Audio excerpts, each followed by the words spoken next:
Guys, berikut ini saya akan jabarkan beberapa kekeliruan dalam memahami kasus pengeroyokan di Masjid Agung Sibolga. Kasus pengeroyokan yang menewaskan seorang pemuda di kompleks Masjid Agung Sibolga telah menjadi perhatian publik nasional.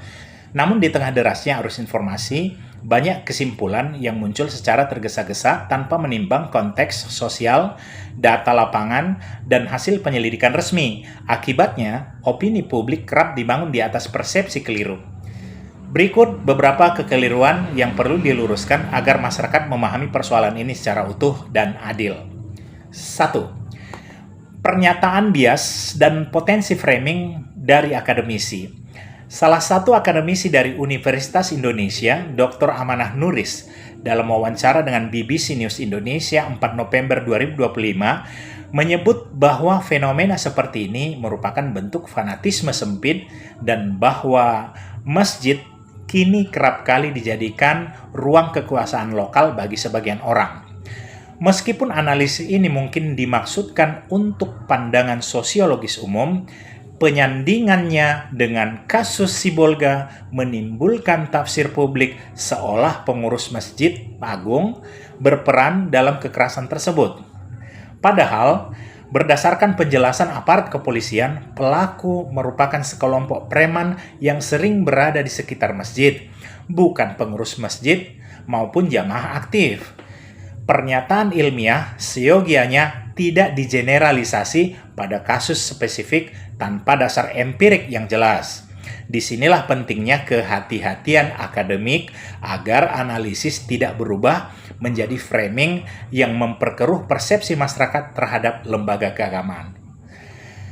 2. Klaim pemuda Aceh yang menimbulkan persepsi keliru. Banyak media awal memberitakan korban sebagai pemuda Aceh, padahal hasil identifikasi menunjukkan bahwa korban adalah warga Kabupaten Tapanuli Tengah, Tapteng, keturunan Semelu. Penyebutan asal daerah tanpa verifikasi identitas yang tepat berpotensi menimbulkan sentimen antar daerah dan kesalahpahaman etnis. Dalam konteks multikultural seperti Indonesia, keakuratan identitas bukan sekedar detail administratif, tetapi faktor penting dalam menjaga harmoni sosial. 3. Anggapan Masjid Agung Sibolga sebagai ruang tertutup. Sebagian komentar publik, termasuk di media sosial, menyebut seolah Masjid Agung Sibolga menolak orang luar untuk beribadah. Faktanya, masjid tersebut terbuka 24 jam dan menerima siapapun yang ingin beribadah atau istirahat. Sebagaimana kesaksian warga sekitar dan jamaah tetap. Narasi masjid tertutup muncul akibat kesalahpahaman dari framing awal media dan tidak sesuai dengan praktek keseharian di lapangan. Menyematkan stigma eksklusif terhadap masjid justru merusak citra rumah ibadah sebagai ruang keterbukaan dan rahmat bagi semua manusia. 4. Status korban yang disebut musafir. Beredar pula narasi bahwa korban adalah musafir yang sedang menumpang beristirahat. Faktanya, korban sering menginap di masjid tersebut dan dikenal warga sekitar, bukan pendatang baru yang tidak dikenal. Penyebutan musafir memberi kesan bahwa korban merupakan orang asing dan tidak dikenal, yang kemudian dijadikan dasar simpati emosional oleh sebagian warganet tanpa memeriksa konteks sebenarnya. Penggunaan istilah keagamaan sebaiknya disertai verifikasi agar tidak mengaburkan fakta. 5. Waktu kejadian dan persepsi mengapa tidak dilerai. Kejadian terjadi pada dini hari, pukul 3, saat situasi sekitar relatif sepi dan sebagian warga sudah beristirahat. Pertanyaan mengapa tidak ada yang melerai harus dipahami dalam konteks waktu dan lokasi. Insiden terjadi cepat, spontan, dan tidak disadari oleh jamaah masjid lain. Fakta ini diungkap aparat setelah melakukan olah TKP dan pemeriksaan saksi. Kritik terhadap warga yang tidak melerai perlu dipertimbangkan kondisi faktual, bukan asumsi moral sepihak. 6. Respon tidak sehat dan munculnya sentimen SARA. Pasca kejadian, media sosial dipenuhi komentar bernuansa SARA, terutama dari akun anonim atau beberapa akun ada namanya, cuman tidak disebutkan namanya ya, untuk menjaga kode etik jurnalistik. Jadi mereka menulis komentar seperti tebak agamanya apa gitu ya, atau oh ini ajaran siapa, nah ini ajaran nabi siapa. Nah itu kan, nah narasi semacam ini sangat berbahaya karena mengalihkan fokus dari tindakan kriminal individu menjadi tudingan terhadap agama tertentu. Kekerasan adalah pelanggaran hukum, bukan ajaran agama. Tindakan pelaku harus diproses secara hukum, bukan dijadikan alasan untuk menyerang simbol-simbol keagamaan. Publik seharusnya menahan diri agar tidak memperluas luka sosial dengan ujaran intoleran. Tuh. 7. Pelaku adalah preman setempat, bukan pengurus masjid atau jamaah.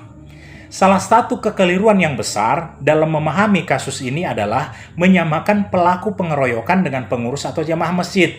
Berdasarkan keterangan resmi aparat kepolisian, para pelaku adalah preman setempat yang kerap nongkrong di sekitar kompleks masjid, bukan bagian dari struktur pengelola atau jamaah tetap. Hal ini penting ditegaskan agar masyarakat tidak menstigma lembaga masjid atau umat Islam secara umum. Pengurus masjid memiliki fungsi sosial, menjaga ketertiban, menjaga kebersihan, dan keamanan rumah ibadah, bukan melakukan kekerasan. Menertibkan masjid adalah tanggung jawab moral, sedangkan memukul, mengeroyok, atau menganiaya adalah tindakan kriminal yang harus diproses secara hukum. Membedakan dua hal ini menunjukkan kedewasaan berpikir bahwa agama tidak identik dengan perilaku oknum dan pengurus masjid tidak identik dengan pelaku kekerasan. Premanisme harus dikutuk tanpa perlu menyeret simbol keagamaan sebagai kambing hitam. Itulah esensi keadilan dalam melihat peristiwa sosial. 8. Peran media dalam menjaga akurasi dan etika pemberitaan.